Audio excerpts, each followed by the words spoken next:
빌레몬서 1장 16절부터 21절인데요. 빌레몬서 말씀은 잘 아시는지라 16절 한 절만 읽도록 하겠습니다. 빌레몬서 1장 16절 앞에 화면으로 준비되었고요. 한 목소리로 합독합니다. 이후로는 종과 같이 대하지 아니하고 종 이상으로 곧 사랑받는 형제로 둘 자라. 내게 특별히 그러하거든 하물며 육신과 주 안에서 상관된 내게랴. 아멘. 이 빌레몬서 말씀으로 용서하지 마세요 라는 제목으로 하나님 말씀 전하도록 하겠습니다. 우리가 인생을 살아가면서 다양한 직업군에 속하게 되는데요. 많은 직업군이 있지만 가장 힘든 직업이 무엇일까 생각해 보면 사람들이 공통적으로 하는 이야기 중에 하나가 사람 대하는 일이 그렇게 어렵다고들 하죠. 물론 모든 일이 다 힘듭니다. 사실 고되고요, 쉽지 않아요.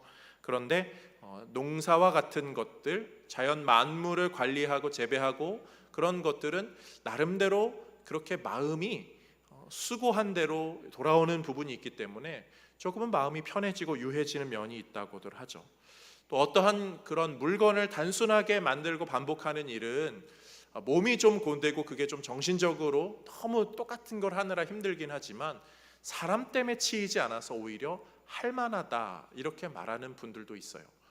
그런데 사람을 대하는 일, 사람을 대하는 직종에 계신 분들은요, 일이 힘든 것이 아니라 사람이 힘들어요. 그런 이야기들을 종종 하시죠. 몇 해 전에 한 기사에 그러한 사람의 직업군에 따라서 이 극단적인 선택을 하는 그런 비율을 한번 조사한 적이 있어요. 그런데 거기 나온 조사의 데이터 결과는 이 사람 감정 노동, 이 서비스 그쪽에 계신 분들이요, 절대적으로 2배 이상 높게 나왔죠.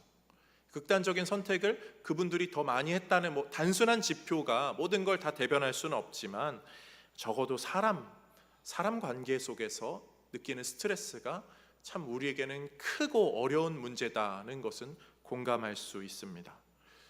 우리는 사람인지라 다 사람과 섞여 살고요. 사람과 섞여 살다 보면 이 갈등이라는 게 생기게 돼요. 다르기 때문에 갈등이 생기고요.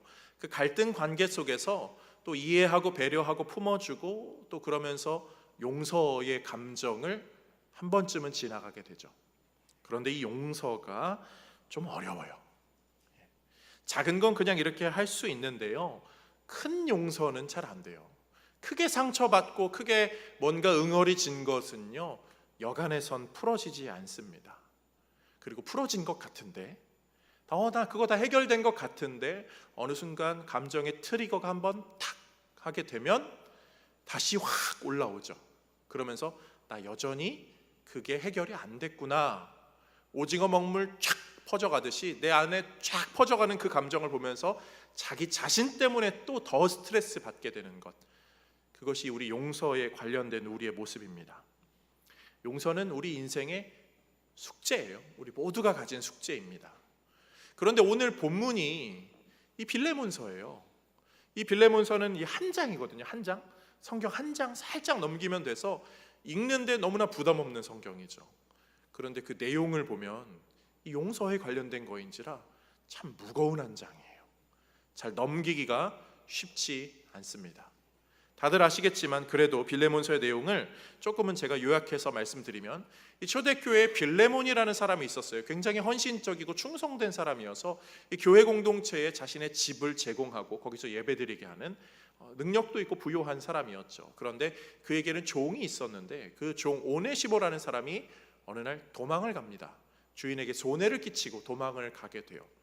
로마법에 따라서 이 도망간 종은요, 죽여도, 그 자리에서 발견 즉시 죽여도 아무런 이상이 없어요. 그런데 그 종이 공교롭게도 그냥 도망가서 어디 숨어버린 것이 아니라 초대교회의 최고 지도자 중에 한 명인 사도 바울을 찾아가죠. 그리고 바울에게 훈련을 받았는지 교육을 받았는지는 자세히는 알지 못하지만 바울과의 관계가 잘 풀어지면서 바울이 편지를 씁니다. 이 빌레몬에게. 그리고 이 오네시모를 용서해달라고, 용서해주자고, 잘 품어주자고 이렇게 이야기합니다. 그러면서 이 빌레몬서를 읽으면 우리의 마음속에는 그래, 용서하는 삶을 살아야지. 그래, 용서해야지.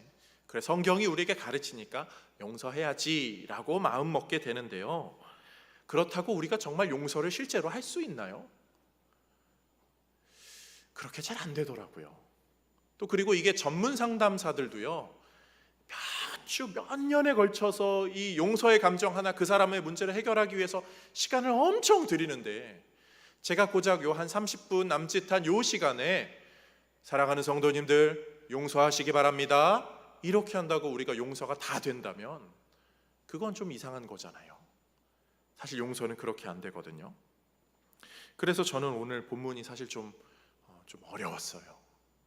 말씀으로는 말은 쉽죠. 말은 쉽지만 이게 우리 안에 어떻게 소화되어야 될까, 이 고민을 하면서 오늘 본문을 좀 준비했는데요, 이 사람과의 관계에 관련된 것이기 때문에 세 가지 관계의 단어로 오늘 본문들을 정리해 보면서 우리가 살면서 어떻게 용서를 대해야 될까. 그래서 오늘 설교 제목은요, 좀 아이러니하게도 용서하지 마세요. 억지로 용서하려고 하는 것이 또 우리에게는 잘 안 된지나 그런 용서는 그냥 하지 마세요, 이런 뉘앙스로 좀 준비해 보았습니다. 세 가지 단어 중심으로 본문을 좀 살펴보겠습니다. 첫 번째는 신뢰관계라는 단어입니다. 신뢰관계. 사람과의 관계에 있어서 이 신뢰관계가 있거든요. 오늘 본문의 8절과 9절에는 그 뉘앙스가, 그 클루가 좀 나오죠. 8절 9절 읽어볼게요. 이러므로 내가 그리스도 안에서 아주 담대하게 내게 마땅한 일로 명할 수도 있으나 도리어 사랑으로서 간구하노라. 아멘. 사도 바울은요, 이 빌레몬하고 나름의 신뢰관계가 있었어요. 내가 마땅히 명할 수도 있어, 나는 위아래 상하 관계로 너에게 명령할 수 있으나 사랑으로 권합니다. 지금 이 이야기를 하고 있죠. 신뢰관계라고 하니까 우리가 조금은 좀 정리해야 될 부분들이 있는데요, 이 사람의 관계에 있어서요, 위아래로 찍어내리는 그런 관계, 그렇지만 사랑으로 품는 관계, 이 두 가지는 좀 다른 것 같아요. 그런데 신뢰관계를 위아래와 엮어서 악용하는 사람들이 있어요. 내가 누군지 알아? 나 누구네 뭐 아버지야, 누구네 아들이야, 아니면 어느 집 사람이야, 뭐 하는 사람이야, 이런 걸로 자신의 지위를 악용해서 그 사람에게 내가 너보다 더 신뢰할 만한 사람이니까 내 말을 들어라, 이렇게 하는 거는 잘못된 거죠. 오늘 바울이 그런 걸 이야기하는 거 아니에요. 위아래 관계 다 내려놓고 나 그런 걸로 지금 너한테 억지로 말하는 거 아니고 사랑으로서 지금 우리 둘 관계, 너랑 나랑의 그 관계, 거기서 지금 나는 이야기하는 거야, 이야기를 하고 있죠. 요즘 우리가 사는 사회에 이 신뢰 관계에 따른 그러한 모습들은 많이 없어지고 있습니다. 요즘에는요, 그 위아래가 없죠.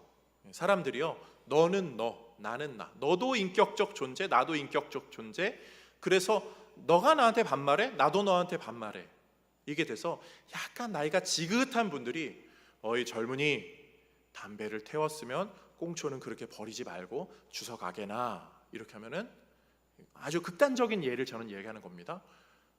네가 뭔데? 이런 반응이 나올 수가 있는 거죠.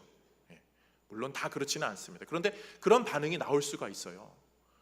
위아래가 없죠. 그 사람과 나는 관계로 맺어진 사람이 아니고 그냥 남남인데 왜 신경 써?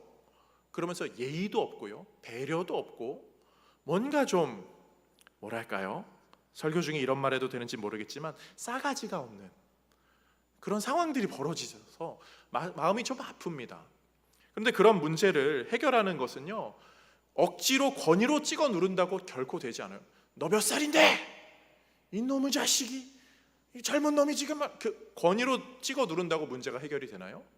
요즘 젊은 사람들 교묘하게요, 녹음기 탁 켭니다. 그리고 당신이 뭔데요? 하면서 막 이렇게 살살 감정을 긁죠. 그리고 욕설이 나오면 녹음했다고 하고 고발하기도 하고, 아주 사기 같은 그런 모습들, 행태들이요 일어날 수 있는 것이 우리 사회입니다. 그런 사회 속에서 권위로 이야기하는 것이 효과가 일어날 리가 없어요. 바울도 그거를 아는 거죠. 신뢰관계로 돼야 되는 거예요. 우리 중에도요, 권위로 시킨다고 다 한다라고 저는 그렇게 생각하지 않아요. 예전에 아주 수십 년 전에 신앙생활 하시던 분들은요, 권위에 많이 순복했거든요. 그래서 교회에서 목사님이 얘기하면 순종하고, 학교에서 선생님이 이야기하면 순종하고, 가정에서 어르신이 이야기하면 순종했습니다. 그런데 요즘은 그런 것이 사실 쉽지 않아요. 마음의 응어리가 남거든요. 겉으로는 순종하는 척해도 속으로는 부글부글, 그게 남아있을 수 있죠. 일부 되는 분들이 있습니다. 권위로 이렇게 말했을 때 되는 분들이 있어요. 저는 부산 사람들이 좀 그런 거 되는 것 같아요. 부산 사람들은 의리가 있잖아요. 제가 이런 얘기하면요, 부산 사람들은 딱 그래요. 목사님, 부산도 부산 나름이에요. 우리 지역만 그래요. 자신의 그 지역에 부심이 있어서 그런지. 근데 부산 분들, 그 의리가 있으신 분들은요, 형님이 이야기하면 아우야 좀 이렇게 해줘라면, 형님 제가 형님 때문에 하겠습니다, 이런 게 되잖아요. 근데 99%는 안 돼요. 다른 지역, 제가 안 돼서 그런지 그렇게 생각하는지 몰라도 권위로 찍어 누르는 거는요, 참 우리 안에 여러 가지 문제가 발생하게 돼요. 바울이 지금 그런 것을 분명히 염두에 두고 있거든요. 만약에 바울이 편지를 썼어요, 빌레몬에게. 근데 빌레몬이 안 들어요. 그럼 바울이요, 이 고얀 놈, 내가 어떻게 너를 키웠는데, 내가 어떻게 교회를 세웠는데 너 어떻게 나한테 이럴 수가 있어? 너 진짜 나쁜 빌레몬, 너 그러면 안 되지. 바울이 그렇게 화내려고 이런 편지 쓰는 거 아니거든요. 바울은요, 빌레몬을 신뢰하고 있는 거예요. 내가 이렇게 이야기해도 빌레몬은 들을 사람이야. 신뢰 관계가 잘 세워진 사람이 있었기 때문에 지금 이 문제가 해결이 되고 있어요. 이 공자가 논어에서 그런 얘기를 하거든요. 인생에 꼭 필요한 세 가지 벗, 가장 유익한 세 가지 벗 친구는 첫 번째로 정직한 사람, 그리고 두 번째로 믿을 만한 사람, 신뢰 있는 사람, 그리고 세 번째로 격식이, 견문이 많은 사람, 많이 아는 사람. 그 세 가지 유형의 친구가 꼭 있어야 된다고 얘기하죠. 그만큼 신뢰가 중요합니다. 그런 면에서 우리는요, 나름 인생을 살아가면서 내가 신뢰를 얼마나 신경 쓰나, 누군가에게 신뢰를 주고 있는가, 아니면 나는 신뢰가 어느 정도의 지표가 쌓여져 있는가 고민해 보셔야 돼요. 왜냐하면 사회도 다 그렇게 돌아가거든요. 그리고 은행에 가보면 우리가 점수화되잖아요. 사람이 점수화되는데 어떤 점수로 되죠? 신용 점수가 됩니다. 그래서 은행도 신용을 봐요. 직장 생활을 할 때는요, 근태를 보고선 그게 인사고과에 영향을 미치죠. 그 사람이 믿을 만한가. 이 남녀가 교제를 할 때 어떻게 되죠? 이 사람이 믿을 만하니까 교제를 하죠.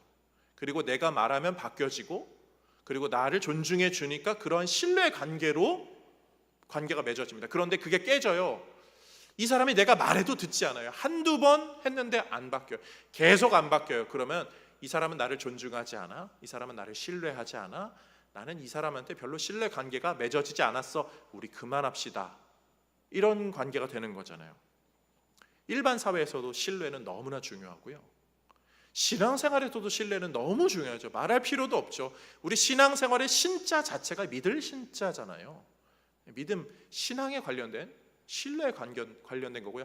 우리가 하나님을 믿을 때 하나님한테 때로는 원망스러운 기도를 하는 이유도 신뢰가 깨져서죠. 하나님 이렇게 해줘야 되는데 왜 저렇게 해줘요? 나의 이 신뢰가 깨졌으니까 하나님 너무해요. 그런 원망, 그것도 다 신뢰 관계에서 기인된 모습들이고요. 우리가 구원받는 거 믿음으로 구원받는다고, 믿음으로, 이 신뢰로 구원받는다. 그러니까 성경에서 하나님은요, 계속적으로 자기를 어필하세요. 나 이런 하나님이야, 나 저런 하나님이야, 나 능력의 하나님이야, 나를 돕는 하나님이야, 구원의 하나님이야, 병자를 고치는 하나님이야. 하나님은 자신을 계속 입증하시면서 우리와 신뢰 관계를 쌓아가시는 거죠. 그런 면에서 오늘 이 본문에서 우리가 첫 번째로 적용할 내용은요, 그런 신뢰 관계가 쌓여진 사람이 중재 역할을 할 수 있다는 거고, 내가 인생에서 문제를 만났을 때, 내가 이 사람과의 문제가 응어리져서 해결되지 않을 때, 누군가 정말 내가 신뢰할 수 있는 사람이 보증으로, 야, 나를 봐서 한번 용서해줘 라고 하면 그 응어리가 조금씩 풀려질 계기가 된다는 거죠. 그러면서 나는 누군가에게 신뢰를 줄 수 있을 만한 사람인가 한번 생각해 보시기를 바라고요. 두 번째로요, 우리에게는 가장 좋은 중재자 하나님이 계시다는 거예요. 하나님이 무엇을 중재하시냐면요, 우리 인생을 중재하세요. 태연아, 너의 인생에 정말 너한테 응어리지는 이 사람이 왜 있냐? 내가 그 사람을 너의 인생 가운데 껴놨거든. 상처받았지, 응어리 생겼지, 그 사람 없었으면 좋겠지. 그렇지만 그것 때문에 너가 나를 찾았어. 그것 때문에 너가 성숙해졌어. 너의 인생을 이끌어가는 분이 나야 라고 하나님이 우리의 중재자로 서 계셔 주시기 때문에 우리가 하나님을 신뢰한다면 하나님이 이 응어리까지도 다 아시지. 그래, 내가 이 응어리 때문에 힘들지만 하나님을 신뢰하면서 인생을 내 삶의 신용을 채워서 살아가자. 누군가에게 그런 선한 역할을 하자. 하나님으로 인한 신용, 신뢰, 또 그러면서 우리의 관계 속에서, 삶 속에서 신뢰가 잘 세워져 가고 있는지를 확인하면서 신앙의 걸음을 걸어가는 우리 모두가 되기를 주님의 이름으로 축복드립니다. 두 번째로요, 이 용서에 관련돼서 우리가 기억해야 될 관계는요, 사실관계입니다. 저는 이 사실관계 좀 중요한 것 같아요. 이 빌레몬의 입장에서 이 사실을 좀 보는 거죠. 빌레몬의 입장에서는요, 이게 너무 속상하고 화나고 짜증나는 일이에요. 스트레스가 이만저만이 아니죠. 이 빌레몬이 지금 진퇴양난이거든요. 오네시모가 도망갔어요. 오네시모가 도망간 사실을 알고 어디 있는지까지 지금 알았습니다. 그러면 오네시모를 처벌해야 하나요? 처벌해도 문제가 되고 처벌 안 해도 문제가 돼요. 처벌하면요, 교회 공동체가 수근수근 되죠. 빌레몬이 오네시모를 처벌했대. 아니, 우리 교회 안에 한 가족이라며, 한 성도라며, 우리 예수 그리스도 안에 한 지체라며 그렇게 끈끈하게 옆에 있을 땐 그렇게 잘 챙겨주더니 빌레몬 너무하네. 이런 상황이 일어날 수도 있는 거죠. 자신의 평판이 깎이는 거예요. 근데 그렇다고 빌레몬이 오네시모를 처벌하지 않으면 어떻게 되죠? 사회적으로 문제가 되죠. 이복의 빌레몬, 왜 자네 종 그 도망간 거 그냥 두고 있나? 그거 왜 처벌 안 해? 자네가 처벌을 안 하니까 내 종들도 도망갈 궁리를 하더구만. 그리고 자신의 빌레몬의 종들도 그럴 거죠. 야, 우리 주인 별로 좀 물렀네. 우리 도망가자. 안 죽어. 적당히 한몫 챙겨서 가도 되는 거 아니야? 이런 상황이 벌어질 수 있는 거죠. 이러지도 저러지도 못하는 상황이 빌레몬의 상황입니다. 그런 빌레몬의 답답한 마음을 바울이 지금 이렇게 위로하네요. 11절 말씀 보겠습니다. 그가 전에는 네게 무익하였으나 이제는 나와 네게 유익함으로. 아멘. 이 무익하였으나, 빌레몬에게 오네시모를 설명하면서 오네시모 정말 무익한 종이었지 이야기해 주는 거예요. 이 무익한 종을 두 가지로 해석이 가능하거든요. 사실 빌레몬을 옹호하는 측면에서의 해석이 가능해요. 원래 오네시모는요, 무익한 종이 아니라 해악한 종입니다. 이익을 안 내는 영예의 종이 아니라 손해를 끼친 마이너스의 종이에요. 그런데 오네시모를 살짝 감싸는 뉘앙스로 해악한 종이라고 말하지 않고 무익한 종이라고 지금 바울이 이야기해 주는데요. 사실 이거를 빌레몬이 듣기에는요, 그렇게 들리지 않아요. 성경에서 말하는 무익한 종은요, 죽어 마땅한 종이거든요. 마태복음 25장 30절 달란트 비유에 이런 게 나와요. 이 무익한 종을 바깥 어두운 데로 내쫓으라. 거기서 슬피 울며 이를 갈리라. 예수님이 이 달란트 비유 가르치면서요, 정말 쓸모없는 종, 내 버려지는 종, 내 처지는 종, 처벌받아야 하는 종, 그 종을 무익한 종으로 표현합니다. 그 당시 문화 속에서 이 무익한 종이라는 표현 자체가 그런 종을 지칭하죠. 근데 바울이 빌레몬에게 오네시모 그 무익한 종 나 알아.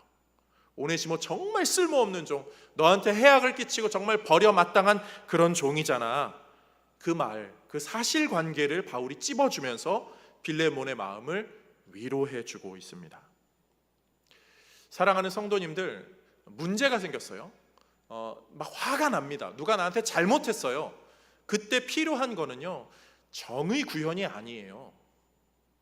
이를테면 막 무슨 사고가 생기면요, 우리 사람들의 생각은요, 일반적으로 정의 구현을 막 하려고 그러거든요. 바로 잡아야 돼요. 저 나쁜 놈 당장 뭐 이렇게 해야지 저렇게 해야지, 저거 그냥 두면 안 됩니다, 막 이렇게 하는데요, 그럴 때 필요한 건 정의 구현이 아니라, 정의 구현이 되든 말든 나를 좀 배려해주고 이해해주는 공감이 훨씬 더 필요해요. 만약에 이런 거죠. 누가 나를 이렇게 탁 치고 갔어요. 그러면요, 저놈을 이렇게 잡아라, 막 잡아가지고 그 사람을 막 똑같이 때리고 막 너 왜 이렇게 때리냐, 막 그런 정의 구현이 필요한 것 같지만 그거 아무도 알아주지 않거든요. 내가 이렇게 아플 때 그 사람이 어떻게 되든 말든 누가 와서 얼마나 아파요? 괜찮아요? 치료해 줄까요? 도와줄까요? 누가 그렇게 공감해 주고 배려해 주면요, 그게 훨씬 더 좋은 일이거든요. 이 부분을 남자분들이 잘 들으셔야 될 것 같아요. 유튜브로 듣는 분 계실지 모르겠지만 2번 돌려드시기를 제가 권하면서 이런 예로 한번 드려드릴게요. 부부 사이에 아내분이 운전을 하고 가고 있었어요. 그런데 실수로 옆차를 슬쩍 긁었습니다. 사실관계는 뭐죠? 내 아내가 옆차를 긁었다. 그러면 남편분이 어떻게 하죠? 당신은 지금 정신을 차리고 있는 거 뭐 하는 거, 운전 어떻게 하고 있는 거야? 이거 보이는 거 안 보여? 그냥 이렇게 하면 되는데 그거 하나 못해서 브레이크를 밟든지 옆으로 피하든지 그걸 못해. 이게 정의 구현인 거죠. 근데 거기서 필요한 건 그게 아니라 뭐죠? 사고가 났네. 근데 괜찮아? 다치지 않았어? 놀랐지? 살다 보면 그럴 수 있어. 나도 깜빡 졸고 실수하면 그렇게 사고 난 적 있어. 이 공감이 훨씬 더 필요해요.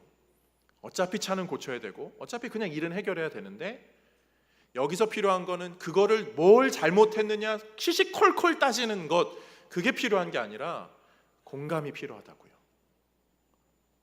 남자분들이 저는 이걸 잘 알아들으셨으면 좋겠어요. 오늘 본문에서요, 사실에 기반한 지적이 필요한 게 아니죠. 오네시모를 향한 처벌이 필요한 게 아니죠. 빌레몬에게는요, 그 종이 있어도 그만 없어도 그만이에요. 그런데 바울은요, 그 종, 무익한 종, 정말 쓸모없는 종 네가 데리고 있었지, 사실에 기반한 위로와 만져줌이 있는 거죠. 근데 우리가 그것을 해야 하는 이유는요, 하나님이 그런 분이시기 때문이에요.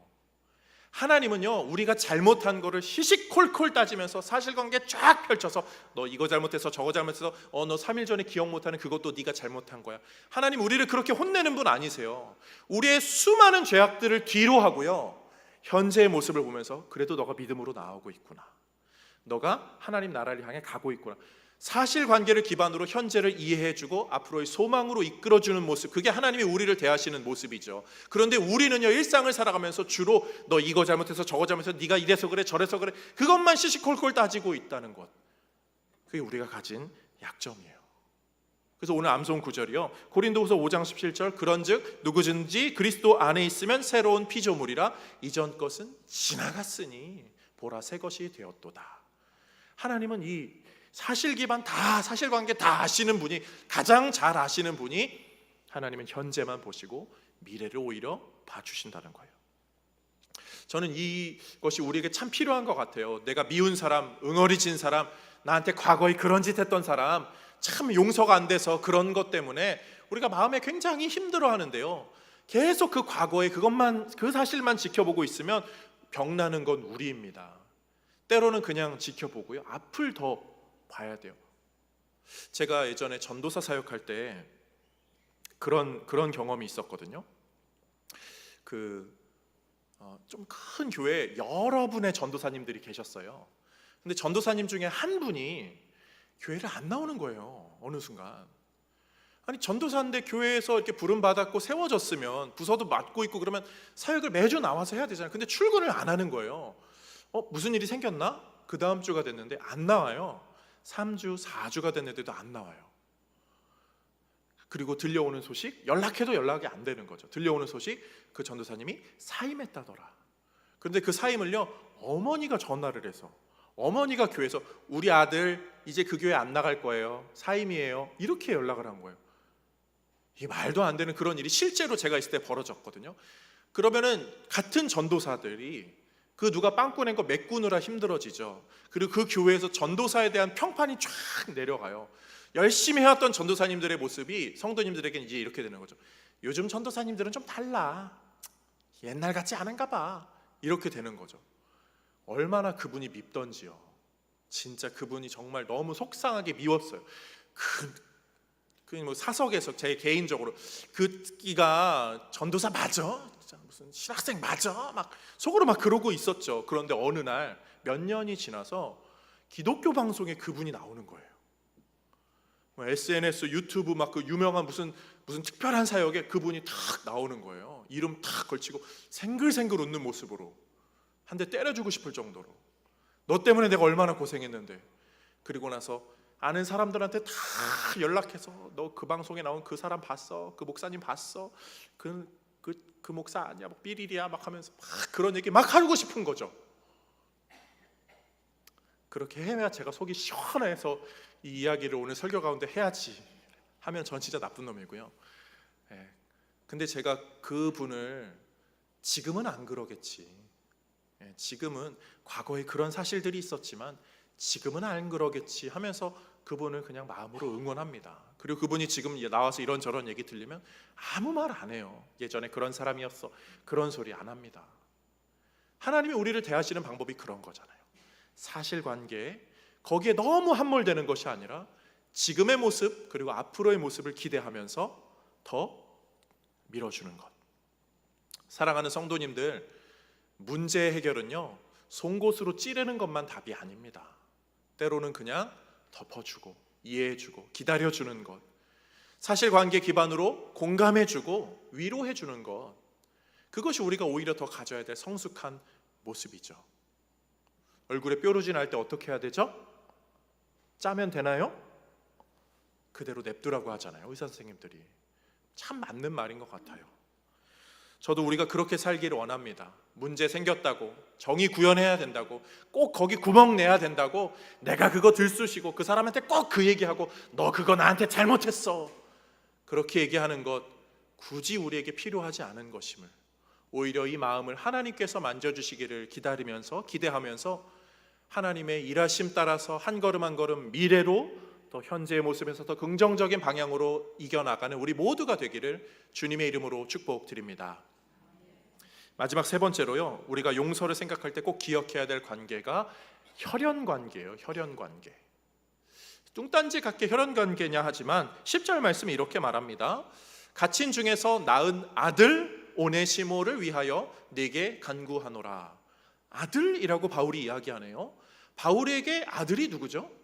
바울이 결혼도 안 했는데 아들이라고 지칭하는 성경의 몇몇 인물들이 있어요. 그 중에 대표적인 사람이 디모데죠.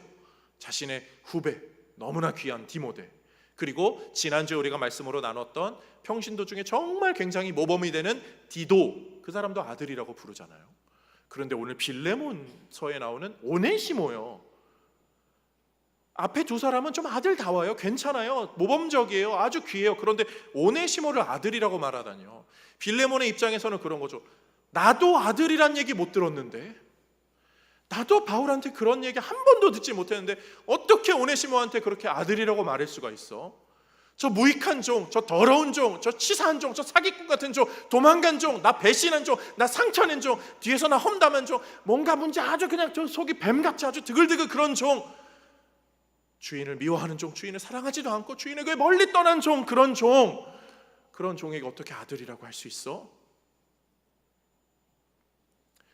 그런데 그런 종이요, 그런 오네시모와 같은 그런 말도 안 되는 그 나쁜 종을 묵상하면 묵상할수록, 생각하면 생각할수록 우리가 누가 떠올려지는지 아세요? 우리죠. 우리가 하나님의 종이라고 말하죠. 하나님이 우리를 사랑으로 만드셨어요. 그런데 우리는 하나님으로부터 멀어지고 배신하고 하나님의 영광을 드러내는 것이 아니라 내 이름을, 내 얼굴을 드러내려고 하는, 이 땅에 그리스도인이라고 살면서 그리스도인의 모습이 전혀 없는 듯한 그런 모습이 우리 안에도 가득한, 우리야말로 오네시모와 같은 모습이죠.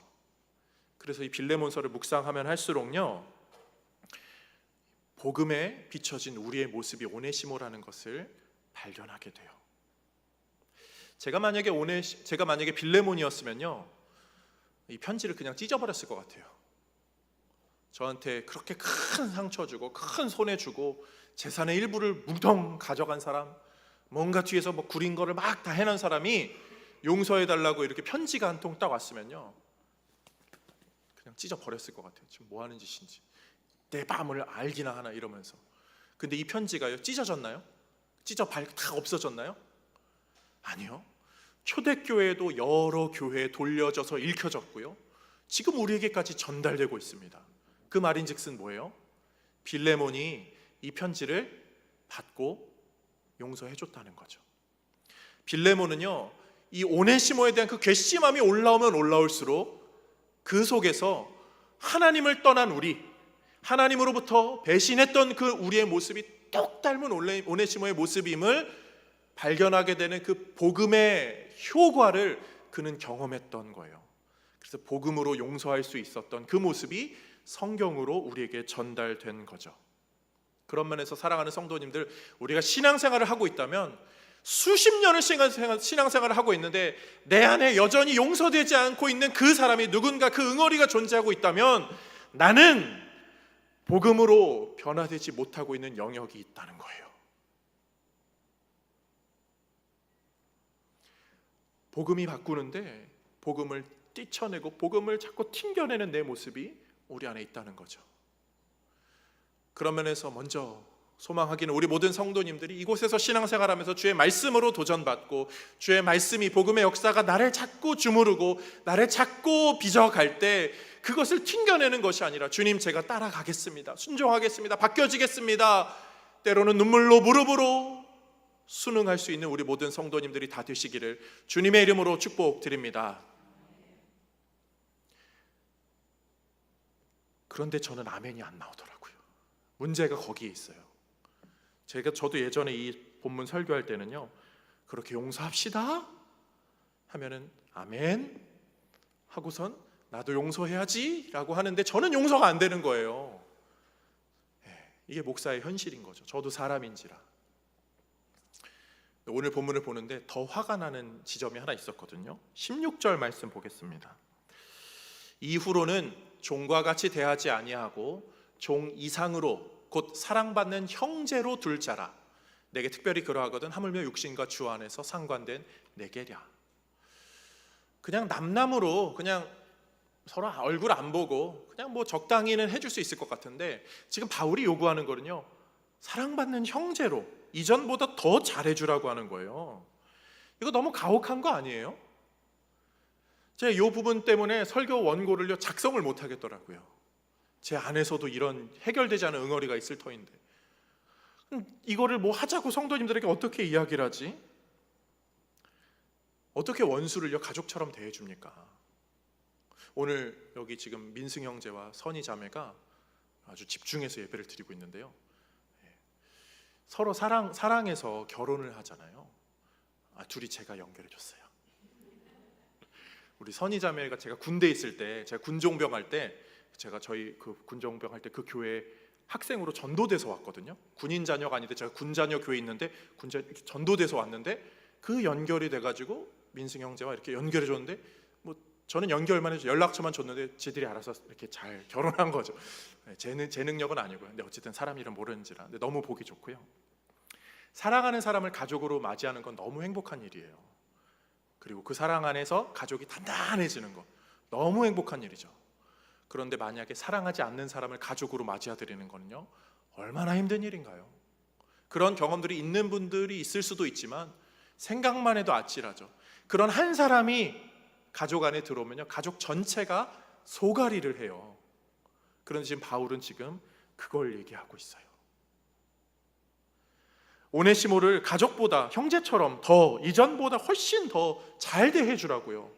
아니 그게 말이 돼요? 목사님 말이 되죠. 성경에 나왔잖아요. 아니 이거 뜯어보면 말이 안 돼요. 이거 지금 누가 가해자고 누가 피해자입니까?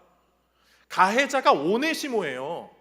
오네시모가 사기치고 도망간 거잖아요. 피해자는 빌레몬이에요. 그런데 빌레몬에게 지금 편지를 써서 오네시모를 받아주라는 이야기죠. 피해자한테 너가 용서해주고 너가 사랑해주고 너가 베풀어줘라, 지금 이 이야기를 하는 거죠. 아니 왜 빌레몬서가 필요한 거죠 도대체? 저 이거 너무 화났거든요. 빌레몬서가 필요한 게 아니라 오네시모서가 필요해요. 오네시모야, 너 주인을 그렇게 떠나면 되냐? 당장 돌아가라. 오네시모서 1장 1절. 당장 돌아가서 석고 대제하고 108배하고 삼보일배해서 그렇게 돌아가라. 1장 2절. 그리고 참을인자 300번 써라. 뭐 이렇게, 이게 오네시모서로 쭉 나와야 돼요. 주인에게 절대 복종하고 더 사랑하고 더 섬기고, 이게 오네시모에 나갔는데 성경은 그게 아니라 빌레몬서가 우리에게 주어져 있어요. 피해자에게 더 용서하라니요? 이게 말이나 됩니까? 진짜 화가 나가지고 설교 원고를 쓰지 못하겠더라고요. 그래서 주여 어떻게 합니까? 목사가 가지는 행복한 괴로운 기도 시간이 있거든요. 기도를 해서 되게 행복한데 말씀을 어떻게 풀어야 될지 몰라서 괴로운 그런 시간, 그 시간이 쭉 있어 왔는데 소화가 갑자기 되더라고요. 사랑하는 성도님들, 이 빌레몬서가 무슨 편지인지 한번 생각해 보겠습니다. 빌레몬서는요, 주인을 배신한 종을 위하여, 주인과 종의 관계를 중재하기 위하여 쓰여진 편지입니다. 이 큰 틀로 이 본문을 보셔야 돼요. 그런데 그 동일한 편지가 우리에게 주어져 있죠. 이미 예수 그리스도께서 편지가 되어 주셔서 하늘 십자가로 희생하시고 하늘 아버지께 우리의 편지를 전달한 거예요. 가장 큰 피해자이신 하나님께. 그리고 우리가 그 안에서 화목하게 되고 하나님이 가장 큰 피해와 손해를 입었음에도 불구하고 더 큰 피해, 내 아들을 죽이는 그 더 큰 손해를 보면서까지 원수된 우리를 자녀로 삼아주는, 가족으로 삼아주는 그 은혜의 역사가 빌레몬서가 큰 축으로 우리에게 보여주는 성경 내용이고, 성경 전체가 우리에게 알려주는 은혜의 스토리죠. 그런 면에서 이 빌레몬서의 핵심은요, 1차원적으로는 용서하세요가 되지만 2차원적으로 조금 더 깊은 의미로는 우리가 그런 용서를 이미 받았다는 사실을 알고 있습니까? 당신이 훨씬 더 심각한 사람이었는데 예수 그리스도께서 훨씬 더 큰 가치로 희생하심으로 말미암아 훨씬 더 큰 상처를 받으신 하나님께서 우리를 아무 조건 없이 그대로 받아주신 은혜, 우리가 그런 용서를 받았다면 당신의 인생에서 할 수 있는 용서, 할 수 있다면 조금은 해보십시오. 이것이 2차원적으로 우리에게 주는 도전이죠. 그런데 마지막으로 저는 한 가지 더 내용이 담겨 있는 것 같아요. 그래야 할 수 있는 용서는 하시면 마음의 응어리가 풀어지면서 좀 살아가는데 마음의 편안함으로 이어지게 됩니다. 그런데요, 아무리 하고 싶어도 안 되는 응어리들은 여전히 남아있을 수 있거든요. 그런데 우리가 성경의 말씀을 보면서 용서해야 되는데 하나님 저 용서 좀 하고 싶어요 라고 하는데 용서가 안 되는 분들이 있을 거예요. 어떤 분들은 친구를, 어떤 분들은 부모를, 어떤 분들은 형제를, 어떤 분들은 자녀를 용서를 하고 싶은데 절대 안 되는 그런 분들이 있을 거예요. 그런데 성경은 우리에게요, 용서하라 이야기를 하지만요, 용서하라는 이야기보다 훨씬 더 10배는 더 많이 하는 이야기가 사랑하라는 거예요. 용서가 안 되는 분들은요, 용서하지 마세요. 억지로 용서하지 마세요. 그냥 용서하지 마시고요, 내가 할 수 있는 사랑을 하세요. 그러면 사랑의 주인 되신 하나님께서 그 사랑을 우리에게 가르쳐 주시며 그 사랑으로 우리의 마음을 만져주시고 우리의 인생을 이끌어 주시겠죠. 내 마음이 어떠하든 하나님, 해결되지 않는 이 마음 주님의 사랑으로 채워주시고 주의 사랑으로 인도하여 주옵소서. 사랑으로 채워지며 성숙한 믿음의 걸음을 걸어가는 우리 모든 성도님들 다 되시기를 주님의 이름으로 축복드립니다. 오늘 9월 찬양으로 후렴 부분 함께 부르면서 고백할까요? 난 예수로, 난 예수로, 예수로 충만하네. 예수로 충만하네. 난 예수로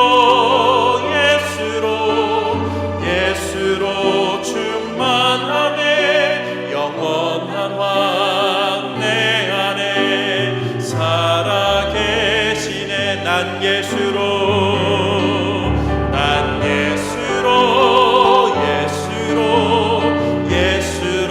충만하네. 난 예수로 충만하네. 난 예수로 충만하네. 영원한 왕 내 안에 살아계시네. 영원한 왕 내 안에 살아계시네. 사랑의 왕 내 안에